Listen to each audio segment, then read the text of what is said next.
6, 2025 Land Use and Natural Resources Committee meeting. We'll start with the pledge of allegiance. Everyone, please stand and follow me. Salute. Pledge. Pledge allegiance to the flag of the United States of America and to the republic for which it stands, one nation, under God, indivisible, with liberty and justice for all. All right, thank you. Roll call, please. All right, directors, when I call your name, please indicate your presence. Director Bradford, absent. Houlihan? Here. Clark Kretz? Here. Maple? She is in the building, but currently absent. Peter? Villegas? Excuse me, here. Thank you. Vice Chair Hume? Here. Vice Chair Kozlowski? Also here. And Chair Baines. Present. We have a quorum. Great, thank you. Moving on to public communication. This is a time for anyone who wishes to address the board on items that do not appear elsewhere on this agenda. Is there a member of the public that wishes to comment? There's no public comment at this time. All right, seeing no comment, public comment. Now I guess a little housekeeping before we get onto the main agenda, disclosures. This is the time for any directors to disclose any conflicts of interest on items on the agenda. Any conflicts? All right, seeing none, we're going to move on to the consent calendar. All right, one clerk, are there any comments or is anybody from the public wishing to speak on? There's no On public consent. comment on consent. All right, so I'm looking for a motion to approve the consent calendar. Move consent. Maple. Second, Hume. All right, there's been a motion and a second to approve the consent calendar. All in favor signify by saying aye. Aye. Any opposed? Abstentions? Motion carries. We'll now move on to the information section on the agenda. The next item for information from plan to action implementing the 2025 blueprint. Clint Holston.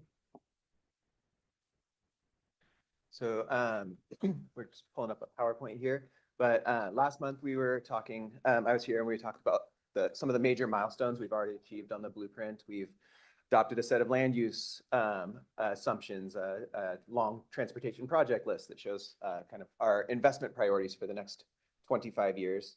And some of how we're accomplishing that and what this plan is driving to. And so the next step in the planning process is to develop our series of implementation actions or implementation policies, sorry. Trying to advance my slides. Will you advance for me, Stephanie? Stand by. It's on. I've got it. Okay, so in front of you, just as I'm walking through this presentation, I've got some discussion questions to hopefully stir up some ideas and some thoughts and get some feedback and direction from you today that will help us shape our transportation or our long-range plan policies in the coming months. These discussion questions are in front of you. You have a couple of handouts in front of you that can hopefully help you navigate this conversation. So before we jump into this, I wanted to give a little bit of context. So this is a little bit different plan than what you might see at a general plan. And so these policies, it's good to kind of get into the mindset of what a regional plan like this is and how these policies work. So what they're intended to do, our plan is required to have a policy element, and what that is supposed to do is help identify what those actions are that need to happen to help implement this plan across all levels of government. So what are the roles of state government, regional government, local cities and counties? Supposed to keep us all consistent, supporting actions to implement this plan. It is also, in terms of a tool for local agencies, being able to cite policies from the regional plan to say, hey, we are applying to this federal program for an active transportation project, for a transit investment, for whatever it is. If you can show alignment with the regional plan, and that plan is in alignment with with federal and state policy and speaks in the language of federal and state policy, that is a really good way to show that what you are doing is swimming in the direction of this regional plan that's advancing federal and state policy priority areas. So it is a tool as well as kind of a way to stay organized across the region. What it does not do is prescribe exactly what must happen, right? It can't supersede a city or county's general plan policies or your local authorities, right? This is really about kind of moving, using incentives and technical assistance and the funding that SACOG has available to us and coordinating across the region. But these are not kind of regulatory type policies. So just thinking about kind of at the very high level, when we started this whole process, the board adopted this high level policy framework, the triple bottom line, to advance equity, economy, and environment, these co-equal goals. So a lot of what we have done in our analysis and discussion up to date has really come out of this triple bottom line framework. We also delayed this plan so that we could do a lot more public outreach. We talked about this a little bit last month. But some of this outreach that we did, a lot of it is kind of cementing what we have heard in the past about the need to provide housing options for all incomes and life stages. But there's more nuance that we heard in the outreach this time about not just providing a mix of housing types, but there was real recognition that people, their preferences change over time and their ability to get into different housing types change over time, from your starter apartment to if you want to raise your kids in the suburbs to when you're ready to, you're an empty nester and you might want to move back into something smaller. So thinking through kind of that whole life cycle that someone might go through and their needs. Another thing that popped up kind of more so in this plan than we've heard in prior plans was about crime and safety. And we've had a couple of conversations recently at the board about the importance of safety in our transportation system. And then preparing for natural disasters and to protect people and property. And that is also something that we heard a lot from in this round of review that maybe wasn't as emphasized in prior plans. So that's kind of gets to this plan update. It's an update each time. We don't have to reinvent the wheel of these policies, but it's a chance to course correct, to add new policies, new focus areas, new priorities.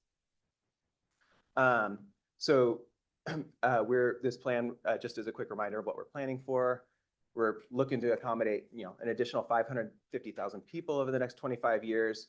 And we'll talk a little bit more about kind of the strategy for how we plan to accommodate this growth, as well as make sure that we're investing in our existing residents. So in your staff report, talked about these strategic priorities. So these were born out of the 2020 plan, your current MTP-SCS. And these were the big strategic priorities that were born from that plan and then became solidified in SACOG's strategic plan in 2022 when the board adopted that. And I'm going to go through these and kind of how they show up in the plan and what they mean. And you do have a handout with these on them as well, should you want it. So building vibrant and inclusive places, creating opportunities for residents to live and work, diverse housing options. I talked about housing type a minute ago, access to economic opportunities, and then reducing the time that people need to spend in their cars. So how does this plan do that? And I'll just give you a little bit of example. This plan, it's really focusing on investing in existing communities. So the majority of the growth that we have in this plan is happening in the existing footprint. So in our centers and corridors and our established communities. Those exist in every jurisdiction in the region. Your centers and your corridors might be your downtowns, your main streets if you're in a rural area, an old commercial corridor. Every jurisdiction has them, but we're a very diverse region, so they look different everywhere. The established communities, these are a lot of kind of the growing suburbs that they've been around for a long time. They were more than 50% built out, but they still have a lot of room to grow. They still are waiting for their school or their grocery stores. And we're trying to, this plan is calling to really focus on investing and filling out those places. It also has robust growth in the developing communities as well. And these are the new growth areas that kind of haven't quite built out yet. One of the themes of this is not just that location and focusing on the existing communities, but it's focusing housing growth where we have jobs-rich areas. So talking about centers and corridors and those commercial corridors where maybe you've built up a lot of commercial property over time and looking to reinvest and bring residential development. But there are challenges with bringing the residential development in, and that's where these policies can start to help, because these policies are what then turn into SACOG programs like Green Means Go, that is an infrastructure program to help clear those barriers. So that's another way that these policies turn into action, is these really are where a lot of SACOG programs and assistance are born. I talked about housing type, and one of the strategies in the plan is to really diversify the type of housing that we're able to realize in this region. We're seeing a lot of large lot single family historically, but more recently, we're starting to see trends shift towards more of that small lot and attached. That's happening across the country. We're seeing some evidence of that starting to happen in our region as well.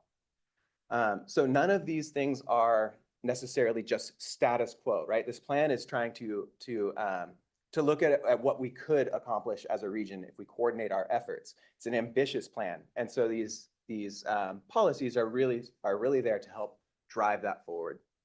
Priority 2, fostering the next generation of mobility solutions. We don't have enough funding to pay for everything that we want, and we have to be really creative about how we meet the mobility needs of residents. So developing kind of the next generation of these solutions, from giving people better information, better traveler information. I think I've got a slide here. So better traveler information, other options for first last mile connections so that people can get that access to transit. We have our TDM program. So the funding that this board controls through your regional funding program, you have fund and transportation development, transportation demand management solutions. We fund like TMAs, you might hear the 50 TMA, YOLO TMA, to help if somebody does take an alternative mode to work, some of these TMAs give them a guaranteed ride home, or you can access carpool sharing or ride sharing, things like that. We've got VIA in West Sacramento. So these are all ways that we look to technology and pilot technology to see if we can start to scale those in a way that makes much more efficient use of our transportation system. Priority 3, modernizing the way we pay for transportation. This is a big theme. We know that funding for transportation is in decline. We just don't have enough money. We're $400 to $500 million short a year right now on maintaining our roads region-wide.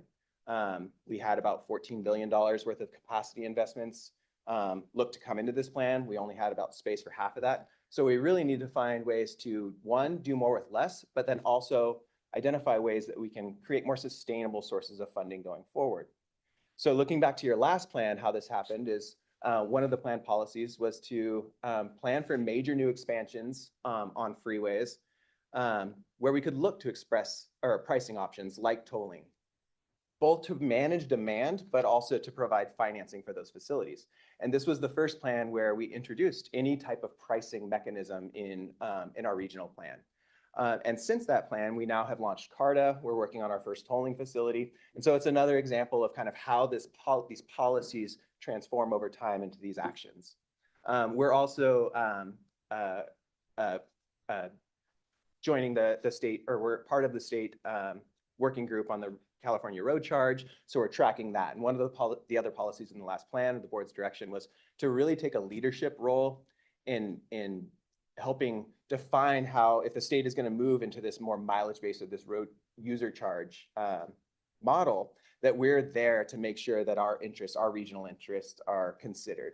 And a really important point for the board during the development of this last time is that as we start looking at models that would change the way we pay for transportation, we need to pay a lot of attention to how that affects our disadvantaged communities, our rural communities, households that just can't afford to pay. How does this affect them?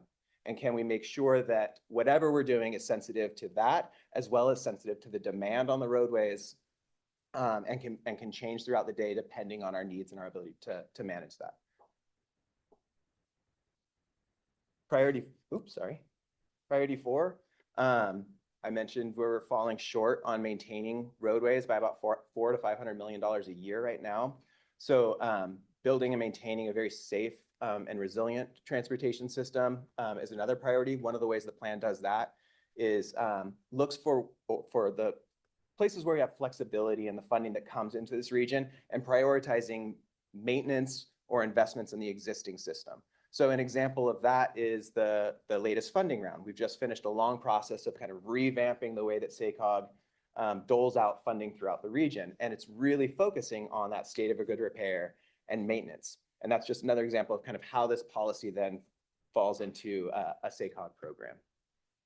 Building resilience into the transportation system. That is something that came up, but maybe something that we need to double down on this time. I talked about what we heard in the public outreach about building in resilience to protect people and property from natural disasters, and that can include evacuations and things like that. So that is another area where we might want to pay some closer attention to the policies in this plan, or refine from what we had last time. I mentioned already, sorry, I didn't advance my slide, policy to really look for flexible revenues and prioritize those for state of good repair before looking to system expansion. And then on the transit side, today about 12% of households have access to transit that has 15-minute or better service. What this plan is calling for is to bring that up to over 20%. And the way that it does that is not necessarily just through expanding coverage, but it really doubles down on expanding bus frequencies. And it prioritizes buses over more expensive rails, because we can bring those online and serve more people sooner.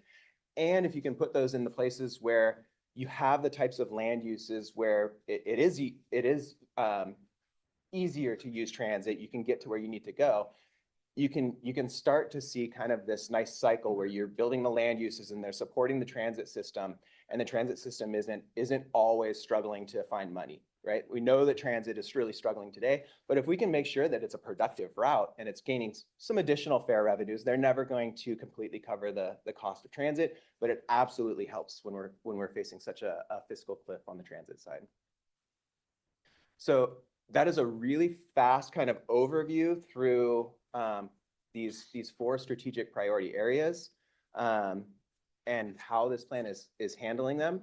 And then I wanted to open it up here just for some questions, your feedback.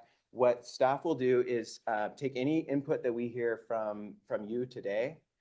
We will start to craft some actual policy language.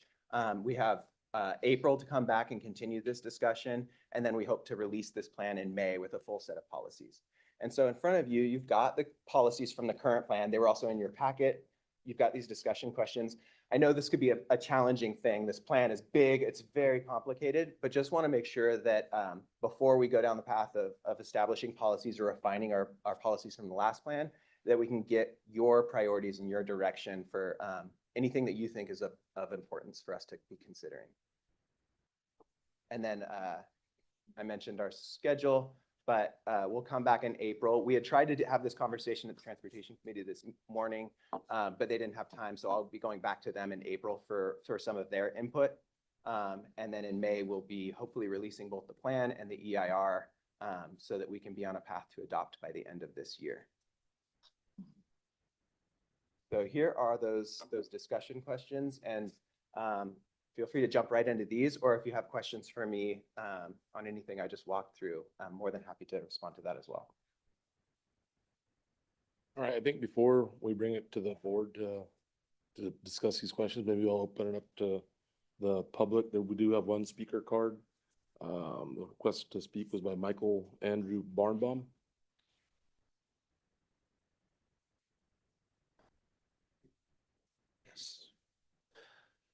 Good afternoon. Thank you, Chair. So I did hear in the presentation, the staff had asked, what are some things that should be provided as input and for staff to help keep an eye on? So I wanted to help provide this to the Natural Resources Committee today and then back to the Transportation Committee on April 3rd. Many of us are familiar with SB 125. The one-time funds allocation and the potential for any of you that serve on transit boards directly of the potential of a fiscal cliff in the coming years. One thing to be aware of is actually some breaking news that occurred earlier this morning, and between meetings, I had a 15-minute meeting on the 10th floor with Michael Pimentel, the executive director of the California Transit Association, at the offices of Shaw, Yoder, and Antwi. So to read into the record from the California Transit Association's Facebook feed, Senator Jesse Argan and Assemblymember Mark Gonzalez proposed $2 billion in emergency transit funding to keep California moving through 2027. Without it, impacts to local transit service are likely. We must act now. Hashtag safe transit. Hashtag invest in our future. $2 billion for public transit equals an investment in California's future. Keeps local transit agencies running, prevents service cuts and gridlock, meets capital investment statewide. I believe this is something now that it's breaking news does need to be followed very closely. And as I close my comments, I did hear from the Transportation Committee, there will be a Transit 101 here on April 17th and a Micro Transit 101, I believe the date is May 29th. So it's adjusted because of the cap to cap trip happening during the middle of the month of May. So two things to be on the lookout for. And as I finish and close my comments, if there's anything to add, I'd like to turn the floor over to Executive Director Corliss for anything I might have looked over and missed. Thank you. So that's about one of the most comprehensive public comments we've had. You've got the dates, you've got the workshops. Thank you, Mike. I got nothing to add. That'll be reflected on your next payroll statement. All right, is there anyone else from the public that wishes to comment on this item? There's no other public comment.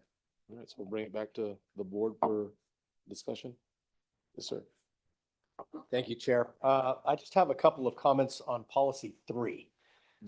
First of all, the discussion questions are great, but I think like question number 1 is hopefully what we're going to find out as we go out into the community, right? And so, and then the triple bottom line, I've not analyzed it in that lens. And so really it's kind of the question 3 and 4. Policy number 3 is implement pilot projects aimed at making micro transit and micro mobility, such as bike and shooter scare, work for urban, suburban, rural, and low-income areas of the region. And I just want to call out what I think is a little bit problematic for both of those items as it relates to rural. And let me start with the first being is, and this goes back to kind of the comment that was made of how underfunded we are on keeping up with maintenance demands. Most of the rural roads, at least in Sacramento County, have terrible, if any, shoulders. And to put people on scooters and e-bikes in those areas, I think is a recipe for disaster and should not be pursued. Nor do I think that a lot of rural communities necessarily want to see the flotsam and jetsam of e-bikes and scooters laying about because people just dropped them wherever they stopped riding them. In an urban setting, I think it's tolerated. In a suburban and rural setting, it would be way more offensive, for lack of a better word. But then the other issue I wanted to raise is relative to microtransit, which is a very expensive, as we found out at RT, very expensive offering. And in the transit world, as you know, there are 2 schools of thought. One is coverage and the other is frequency, which could also be generalized to say availability and convenience. And to the extent that we prioritize coverage or availability, we're burning up lion's share of resources that could go toward convenience, which is really what's going to make it work for people. And so I happen to be in the camp of frequency, which means having a very robust network that is pretty sacrosanct and that you can rely on and that you don't have to think too much about. And I worry, again, if we pursue making microtransit available to every nook and cranny of rural communities, it's just a way too cost burdensome of something to pursue. And that's relative to policy 19 then, where we're talking about, you know, how do we get into transit cheaper? So I think that needs to be reconciled, but I don't have any specific offering or advice relative to that. Thank you, Chair. That is very helpful input, and I think something that we can absolutely work to reconcile. Director Hume, Vice Chair Hume, if I could, and these are last plans. These are, policies, and these are just last so you plans know. policies that we. This that is an now's the example chance of what was in the last plan. Yeah, I mean, we anticipated you might have a question like, well, Like, give us an example, right? And I think in 2019, the last plan, micromobility was taken off. We had more bike share trips here in the Sacramento, West Sac and Davis than like anywhere else in the world besides Paris. I mean, it was the golden age of micromobility in some way. And I want to assure you, it's hard enough to make any model now work in an urban setting. You're not going to get scooters littered on rural roads in your district or anywhere else because it's hard enough to get Elk Grove and Folsom, right, and other places where we have infrastructure. So these are last plan's policies, and I think reflected a little bit of the moment in time we were in. And then just on microtransit, we absolutely hear you on this, and we're very aware of the RT experience. I want to just double down on Mike's public comment. April 17th at your board meeting will be a Transit 101 workshop to really get the board just briefed on what is the state of public transit around the country in California? How can we think a little bit about more cost effective? And then in May, we're going to bring Susan Shaheen in from UC Institute for Transportation Studies, who I think is one of the foremost people on microtransit experiments. And what I have heard from her is we are still iterating and ideating on microtransit. And there are some places where it's not going to work. And there are some other models that show a lot of progress and opportunity. So just sort of stay tuned for that. We know we cannot afford to put microtransit everywhere. We can't afford to put micromobility everywhere, right? It's really more the allowing, and I will say the other thing on microtransit is you've now got Placer County, Tahoe and Tahoe City and the Basin experimenting with microtransit and some positive results. They are definitely more expensive per ride than a fixed route, but in certain situations, they might actually prove feasible, depending on how much you're willing to spend publicly. And then also Yuba Sutter Transit actually is just beginning, right? Chair Baines, a move towards microtransit. So I think we are still in the midst of experimenting on microtransit. And I think that's partly why we want to get into where does it work? What are the features of things that are promising and the other failures that we can learn from? Yeah, I concur with Director Hume because February 11th, I toured with a couple of Caltrans District 3 engineers on Highway 12 and 160 on the Sacramento County portion and dealing with like fatalities and mishaps. So yeah, I mean, there's no room on the levee for starters. And then you have folks driving crazy on 12 as it is. So, and then we were looking at the one intersection that they're proposing a signal light. I mean, we actually saw a bicyclist like risking his life crossing the road. So that's my comment on that. All right. Yes. Thank you, Chair, and appreciate this presentation. I want to agree with the Vice Chair Hume, and I think that as it relates to bike share and scooter share, it makes sense to really concentrate on first and last mile options for those in areas where we do have public transit. I was really heartened to hear the way that you described your view on transit. I view it exactly the same way, and I think that's the right way of looking at it, so I appreciate that. And a question that I had is, have you heard anything in your community outreach process for the blueprint related to safe routes to school? That's something we're having a lot of folks show up about, just coordinating what we're doing in terms of transit and our investments in road infrastructure and active transportation around young people and how they're able to safely get across. And it's a huge deal in Sacramento because we have a lot of very unsafe corridors for pedestrians and cyclists, and it's become a big problem. So just curious if you've heard that.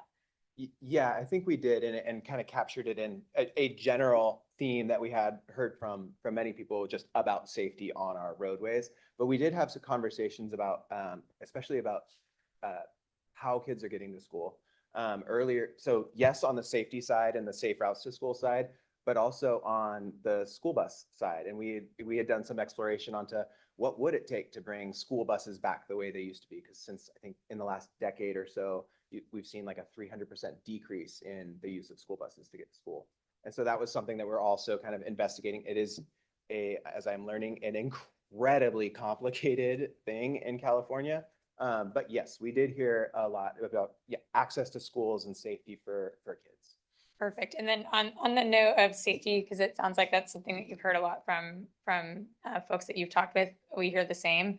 One of the things that I'm interested in, and we're working on this at the city of Sacramento, is in addition to our investments in longer term built environment changes, right? Like how do we, spend, millions of dollars and completely change our roadways to be more safe for pedestrians and cyclists. We are also looking at instituting shorter term, faster, more affordable options through through tactical urbanism and quick build design. So I don't know, obviously, looking at this at a bigger scale across the counties, like if that's something that's also been thought of as a part of some of the transportation and transit focused stuff. Okay. Yeah. The quick build thing in particular has got a lot of interest from the board, and I know Marysville is doing a lot, and so we're looking for examples. But yeah, I think that is absolutely one of those areas where I think we can have some additional policy emphasis in this plan. Wonderful. Yeah, I think it's a bang for your buck thing. If we either waiting years and years and years and trying to collect millions of dollars to fix, one or two intersections, and that's not fast enough for people when people are getting injured and dying. So it's just something that we think that, I think that we can continue to look into. And then the only other thing that I'll bring up is a continued focus on infill infrastructure. So the Green Means Go program, amazing. That focus on kind of left behind corridors. I know it's not just Sacramento that experiences that. I'm sure almost any city that's a part of this coalition or county has business corridors and other roads that maybe have been invested in the future and have struggled to keep up, have vacant lots, vacant buildings, the infrastructure hasn't kept up. And I think it makes a lot of sense for us to be thinking collectively about how to get the infrastructure there so that we can build, we can have housing, and we can kind of rethink what these corridors look like instead of expanding outwards. So I just appreciate that. I know it's in here, but I hope that it continues to be prioritized. Thank you. Mr. Chair. Yes. The road charge initiative that you mentioned early in the presentation, Clint, have they developed a cost model to date that would take in the total cost of ownership of our road system and what the per mile charge would have to be to replace the gas tax entirely? I think I can give you a fairly general answer on it. I think Is it no? What's that? Is it no? Roughly today, it's hard to convert the fuel tax into a per mile because of. I don't want to convert the fuel tax. I want there to just be an estimation of what the What it would per mile charge need would to need to be Got to it. maintain our road system in California. I don't believe they have done that. Are they endeavoring to do that though? Not that I know of. My understanding Is from that the something that road we user could charge. take on a, SACOG regional basis and try and figure that out? Not that I want to give you guys more homework, it's just that, as I go through the policy initiatives from last time, right? Funding is in 2, funding is in 4, funding is in 6, 7, 9, 10, pricing mechanisms in 11, 12, 13, 14, et cetera, et cetera, et cetera. Every single one of these is hinging on new funding, different funding, okay?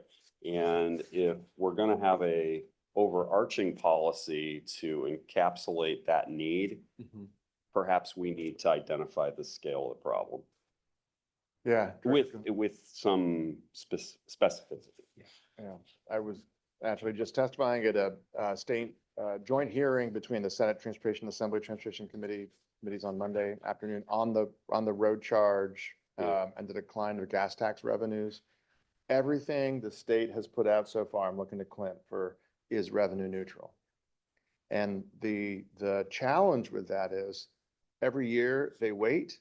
That's It's going to worse. be lower Yeah. and lower and lower. And That's why I don't want a conversion. I want to, if we're going to maintain Right. to the standard that we Let- desire, what does that cost? Converted Let's to a see if per we could mile. come up with something for you, even just in this region. It would sort of be total cost to maintain divided by miles traveled. Effectively, yeah. And it would be a pretty high number, I'm gonna guess. Again, we should identify the scale of the problem. And we've said this a lot probably, but the federal gas tax has not been raised since 1993. It's not indexed to inflation. It's 18 cents a gallon. It was the Read My Lips. That's what that came from, was the 93. And that now covers less than half of the Federal Highway Trust Fund and the Federal Transportation Program. So we're now into a general fund, not a gas tax user fee model at the federal level. Okay, so that's my first comment, sort of challenge. The second one is that the previous policies, 21 and 20, what am I looking at? 20 and 21. It would seem to me that raising the importance of 21, which addresses infrastructure investments to make our systems more resilient to extreme weather situations and natural disasters. We get a new example every 6 months here in California. And, kind of to Pam's comment earlier, when we had the extreme, rain events last year, we had some parts of our county or Sacramento County that were cut off for a number of days from the rest of the world, which is crazy to say in, 2024 at the time. And then the last thing, and this gets back to more understanding the problem more carefully. Policy number 20 that we had in the plan says prioritize cost-effective safety improvements that will help the region eliminate fatal transportation and related accidents. I'm all for reducing the number of fatal accidents. However, there is a ability to do things and a necessity to do things and a practicality of doing things that we should take into consideration more carefully and make a choice about what cost-effective really means, because I don't think just saying it really defines it in any way. It's squishy language, and perhaps we need to identify what cost-effective really is, because perfecting the road system to the point where there's no fatalities is probably not achievable.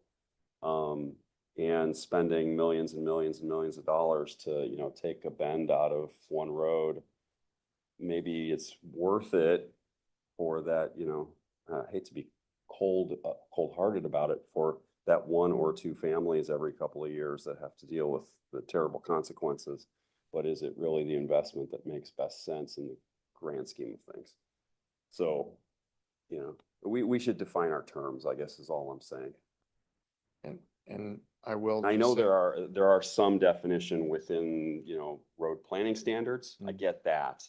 But those road planning standards are like automotive safety standards. They get more and more and more stringent as technology improves and people's data analysis capabilities get better.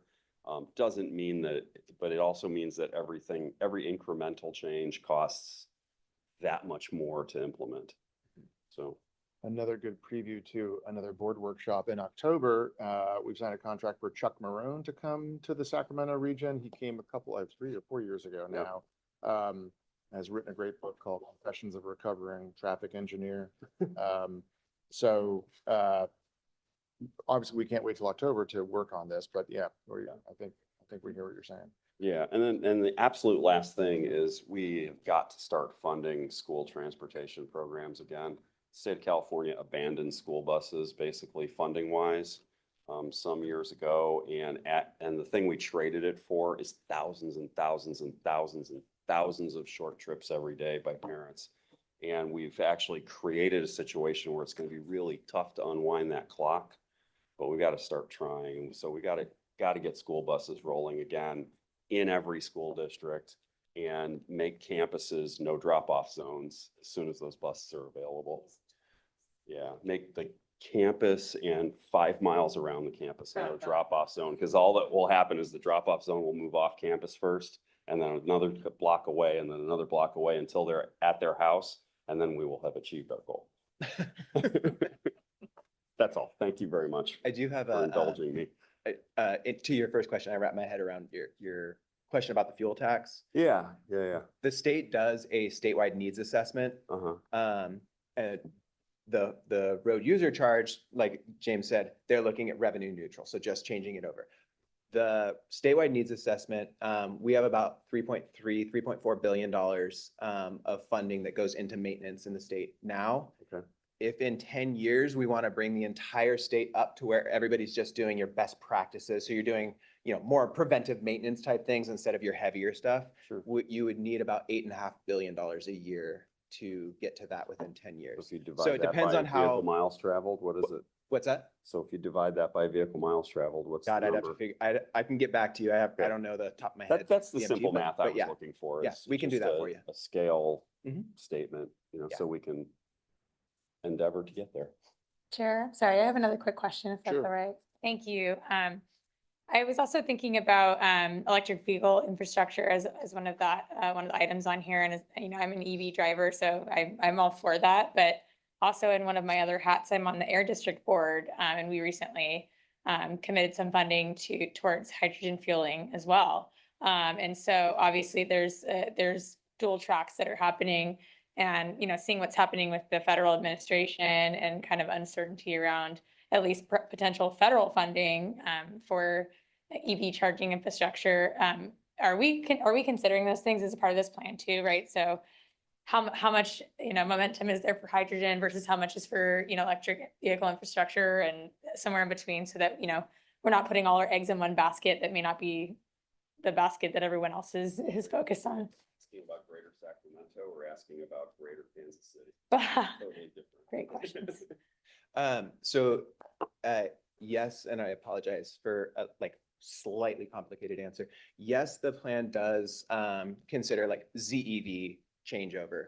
And we just did a mega region. This is more for heavier duty freight, but also could be available for passenger, where it is not choosing the solution of it's electric versus hydrogen, right? It's much broader than that.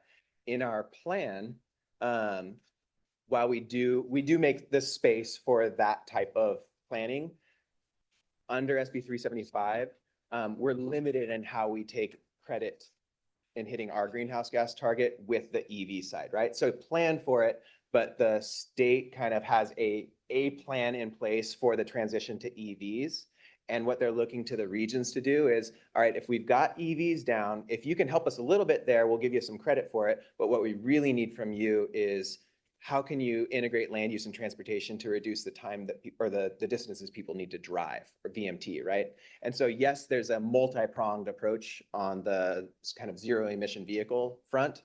And it is in this plan, but it's a little distinct from some of the other major goals of the plan, if that makes sense. Mhm. All right. Are there any additional questions from the committee at this time? And Chair Baines kind of just sort of wrap this up. So thanks for the questions, discussion. One of the things that we are trying to, and you really as kind of the home committee for the blueprint this year, in its final stretch of this plan, right? So we are hoping, notwithstanding some disruption that might or might come from the federal level, stay tuned for that, but we're hoping to adopt in November, as you heard from Clint. The question that we have been wrestling with is, how does this feel like our plan, your jurisdiction's plan, that each of your jurisdictions and the agencies that you serve on sees themselves in this plan? Doesn't feel like something distinct or alien, feels like our regional plan, right? And part of that is about policies. The policies that Clint just walked through are basically the operating manual for once you adopt what we do, right? What we do next. Part of it will be, we're doing profiles of each of your cities and counties. We're working with your staff, and you're going to literally show up in the plan. All of you will have distinct things, priorities that you want help with, each of your jurisdictions in the plan. When we go around and we're doing more outreach than is ever required, we're hitting every single one of your local cities and counties. We're going to present the plan and what it says and the roadmap it lays out. Your staff is also going to present the things that they are, you are doing locally, right? That helps meet the goals of the regional plan. And each one of those is completely distinct from the other community, right? And the other jurisdiction. So again, what we want your help with is things like the policies, but also how does this plan real? It doesn't sit on a shelf or a website, right? It has local buy-in, ownership. You can see yourselves in it. We haven't figured out all the answers to that, but that's what we want your help with. Wonderful. All right, thank you for the presentation and discussion. So the next item, it's the information item, Green Means Go local efforts to accelerate housing. Greg Chews, SACOG staff will present the item. Welcome. Hi, thank you. Greg Chu on the planning staff. This item is to give you an update on the Green Mean Go program and the funding that we received for it. Greens Mean Go, as you may know, is about providing planning and ways to build the infrastructure to encourage infill development. And we've been fortunate that SACOG and this region has received $60 million in grants through 4 different grant programs over the last 5 years. The vast majority of those monies have been going directly to your local agencies in the form of grants, and those jurisdictions can pick how they best can use it for their particular situation. The funds that we've received what's called Regional Early Action Planning Grants for housing. That was the first one, REAP 1, and your jurisdictions used them for a combination of things. One is their housing elements that we did a few years ago. And then the second thing was for jurisdictions to pick whatever planning efforts that it wanted to do. So a lot of jurisdictions used it to update their codes and policies, development procedures. Accessory dwelling units was also very popular amongst jurisdictions, particularly the smaller ones, because that's where a lot of the building has been in those jurisdictions. There's been efforts to look at infrastructure and doing technical analysis on whether or not infill development was a possibility. And then there was a lot of money from jurisdictions being spent on specific planning areas, so either corridors or neighborhoods and opportunities for infill. The second type of grant that we received was from the Strategic Growth Council from the state, and that was for early activation projects, meaning a jurisdiction had 12 months to use the funds, and that would immediately show some direct benefit towards infill development. So we picked 5 projects. This was a competitive basis, 5 projects that could show that they would immediately construct something normally in the realm of infrastructure, water, sewer, or surface water management to bring in infill. The third program we have is the REAP 2 program. That's also referred to as the Green Mean Go program. That came from the state, and we have 25 projects that have been awarded for either planning for or the actual physical construction of infrastructure in development for infill development. And then finally is the new one, the one that we're just starting, that's the federal one, the Reconnecting Communities and Neighborhoods program. And that has 9 communities. They had to be federally designated as disadvantaged communities, and they had to have a transportation obstacle in the way. And those jurisdictions are using the money to do something with the transportation system that, again, leads towards infill development.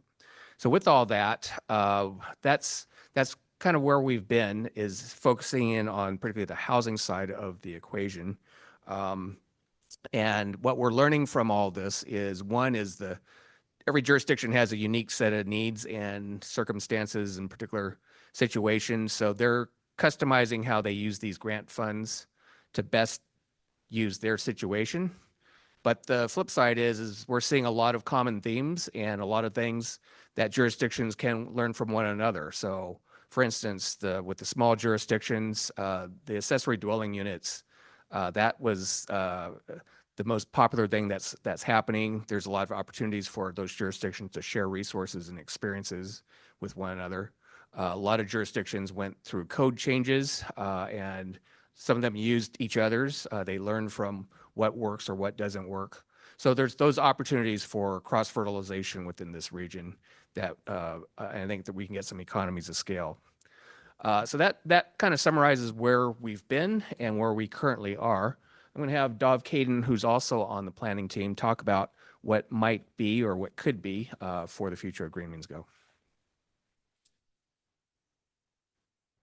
All right, good afternoon. And my name is Dov Caden. I'm the program manager for Green Means Go. And thank you, Greg, for walking us through all of the great work that we've been doing on Green Means Go to date. I'm just going to plant a really quick seed here for what the future could look like for this program. Just to emphasize a couple numbers that Greg mentioned, to highlight them. $60 million, right, on the street today, implementing Green Means Go so far. About 2/3 of that was one-time state funding, with the rest being that a very large competitive federal program. And looking forward, I think there's this need for a reliable source of funds, if we want to continue the momentum of Green Means Go. Grants are, of course, one way to do that, and we've been very successful in that arena, but they do come with some uncertainty, which of course we're seeing right now.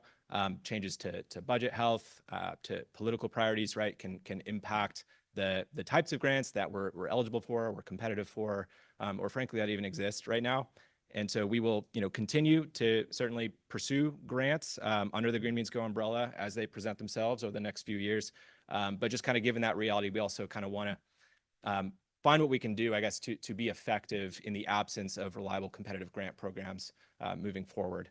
And as the committee that's overseeing the Green Means Go program, this committee is going to have an opportunity to explore that over the next year. Just kind of, it's very heavily intertwined with Clint's item that he just talked about, right? But we'll be releasing the blueprint for public review in May. Over the second half of this year, this could be an opportunity to have a conversation about our implementation strategy, right? For how we are going to realize the plan's visions around housing, around economic prosperity, just like we did, by the way, in 2020 with our MTP SCS, when we included a pretty explicit action to secure funding and to implement the Green Means Go program in the first place. So much more to come on this in the future. Just wanted to kind of get the wheels turning a little bit. Would love to hear from you all if you have ideas sort of already on what you'd like this program to be exploring in the next year. Otherwise, we'll be back to this committee, I believe, quite a bit in the latter half of the year to talk about the future of this program. I think we're also scheduling a board luncheon as well. So stay tuned for that. But that's all I have, and happy to answer any questions as Greg is here as well to talk about some of the grants. All right, thank you for the presentation. Clerk, is there anyone from the public who wishes to speak on There's this no item? public comment on this item. Bring it back to the committee for the questions, further discussion. Yes. Thank you. Thank you for the presentation. One of the questions at the city, we've been embarking on a journey to take a look at what are the regulatory barriers for us in terms of building housing in particular, and for small businesses. And so I'm just kind of curious about, in the first phase of Green Means Go, what were some of the barriers, or if they're regulatory barriers that were experienced, and are there, recommendations that might come out of that for jurisdictions to actually make changes to their code to make it easier? Yeah, definitely. So we've gone through a variety of kind of exercises on this question over the years. We've had a series of toolkits, housing policy toolkit, commercial corridors, policymakers toolkit. We've also stood up an initiative in the past around, it's called Mind the Gap, that sort of simplified a lot of those policies into a series of like policy move categories. Greg mentioned ADUs. That's certainly something that's come up quite a bit. Most of the other ones, I won't get into everything right now, but most of them are oriented around a lot of the things you're familiar with as a policymaker, trying to streamline the development review process, trying to allow for greater densities in our centers and corridors and green zones. Some of the stickier sort of development standard issues around, setbacks and things like that, and height. And then, of course, we've talked also a little bit about our, missing middle as an idea, trying to kind of unlock some gentle density in some of our existing single family neighborhoods, along with those ADUs. So certainly happy to follow up with more specifics on any of those. But yes, we have several sort of toolkits that have tried to outline the different things, and we've talked with all of our member agencies quite a bit on this. Awesome. That's really helpful.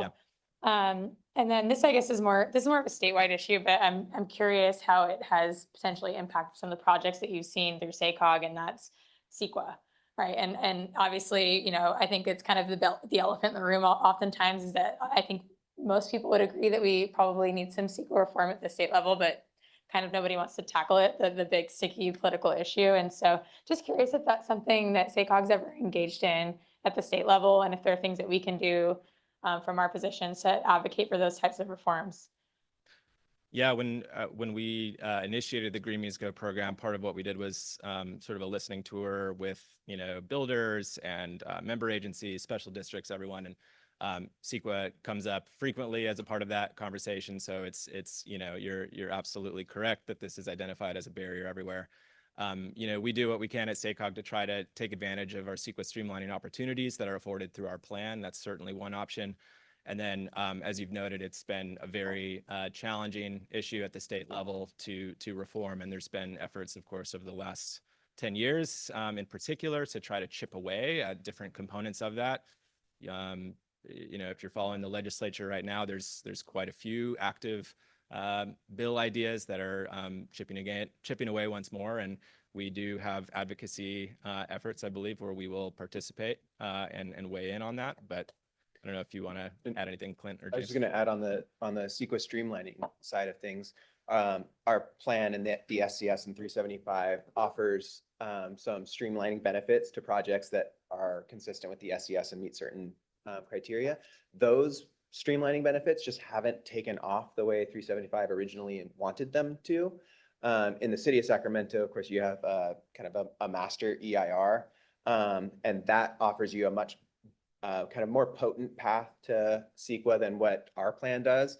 However, we work with the city very, very frequently, get regular requests to kind of confirm the city's determination that they are SCS consistent. Now, they may not be using the streamlining benefits, but having that additional layer of consistency is almost an additional layer of protection against legal challenge. It doesn't work all the time, but it is something that we regularly do with the city and a handful of other jurisdictions, though it's something that is part of our technical assistance program and I think has some real tangible benefits and would encourage others to reach out to take advantage of that. But the city absolutely does. Almost on a monthly basis, we're getting requests to confirm consistency with our plan in the Great. city.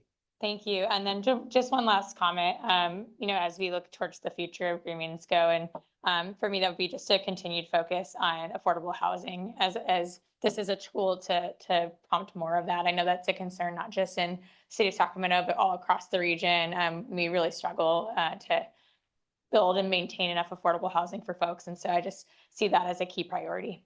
Thank you. And Director Maple, that's also a good flag for, in receive and file every month. I think, Doug, you brought in February, but we actually do a whole update of every project, local project that we provided letters on. So please do read that receive and file and you'll see kind of where we weigh in. We are, if your jurisdiction staff requests us to either send a letter or show up at a planning commission in support of something that supports the regional plan, we will be there. So we're very active in that way across the region when your staff request. All right. Are there any further questions? Thank you, Chair. Just a quick question as we imagine the next iteration of this program. What, if any, qualifications will be in place as to where Green Means Go dollars can or can't be deployed?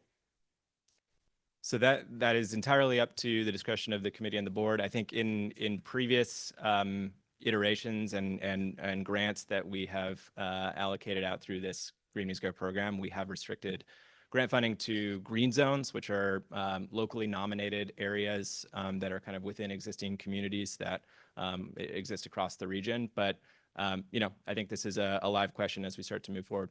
Okay, I'd be interested in that question specifically and updating those green zones because I have a particular neighborhood in my district that I think has a prime location for a scale of a project that would be proof of concept. It's not a massive corridor. It's one singular thing that I would like to work on converting from tired, you know, single floor retail into more of a vibrant, dense, mixed use project. Absolutely, we can follow up. All right, any further questions or discussion from the committee? All right, thank you, Dob. Thank you. Thank you, Greg. Thank you for your presentation. All right. I guess the last item we have here is receive and file. You'll do that at your leisure. If there are no questions on the receive and file, we can move on to. And then just really quick before we wrap up, in front of you, there's a little QR code And this is, if you did click on it, it's just asking you to answer a couple of questions, and our team is planning to produce a booklet that is going to help you all get to know your fellow board members. So it just asks a couple of questions that'll help you all get to know each other a little bit better. And then it'll also be something that we can feature on our website. And then, do we have Nicole? Perfect. And then we have Nicole here just to give you a quick note. Not announcement one, on but two NorCalGo. QR codes. 2 QR codes. Hi, I'm not going to tell you that one QR code is better than the other, but I will say that now is a perfect opportunity for you to scan the one that's in front of you here. Real quick surprise, hi, I'm Nicole Zeeling Porter. I'm an associate analyst here at SACOG. I work on our transportation team, primarily on our sustainable mobility program initiatives. And we're really excited to launch what we're calling NorCalGo. For those that might not be familiar, in the past, we've had something called SAC Region 511, which is like our regional transportation demand management or TDM platform. And we've been working over the past year with our partner agencies, our transportation management associations, who you might know as TMAs, to develop this really powerful tool. So what's NorCalGo? Why should you care? Anybody who lives in the SACOG or SJCOG region can use this tool to find information about all of their transportation options, including your on-demand transit, microtransit, paratransit services. You can use it to find carpool matches, have buddies assigned to you for certain transit or bike trips in case if you don't want to take those trips for the first time on your own. You can use it to log your sustainable trips, both manually and automatically using GPS location data, similar to what you would use on Google or Apple Maps. And probably exciting for a lot of folks in our region, whenever you log those sustainable trips, you're going to start earning points. And those points you can use to get discounts at local and national businesses, shops, restaurants. So now that we've launched the app, which we launched on February 1st, starting next week, Monday, March 10th, we are launching a regional challenge, which will run for about 7 weeks through the end of April, where we're challenging folks in our region to go by any sustainable mode. And if they log one trip each week, they'll be entered to win a gift card each of those weeks. So we'll be sending out some social media and outreach communication materials toolkits next week to local agency staff. We really ask that you help encourage folks in your communities to use it. We think that it can really help move the needle and get folks around our region cleaner, safer, easier. Yes. You should add a contest for kids that walk to school. Ooh, They get to log their walk instead of their drive. yeah. Or their And we don't parents even can need log school it. buses for that. Noted. Yeah. Any questions while I'm here? No questions? And Nicole, the question this morning from Transportation Committee was, can we help board members with sort of social media? Are we going to be Yes. able to help give them some? Yes, so we'll be sending out a toolkit early next week to your local staff, but you can shoot me an email, but we'll make sure to get a list from Lynette and just send that directly to each of your teams. So it'll be really easy. You can also just repost from SACOG's accounts as well. Great. Well, thank you for your presentation. Thank you. Fantastic. Easy. All right, other matters. This is the time of any member of the board to provide updates or address issues for any item that was not on the agenda. Nothing? We have one.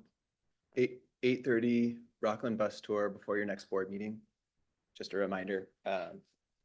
Any more details on that? Yeah, 8:30 before the board meeting.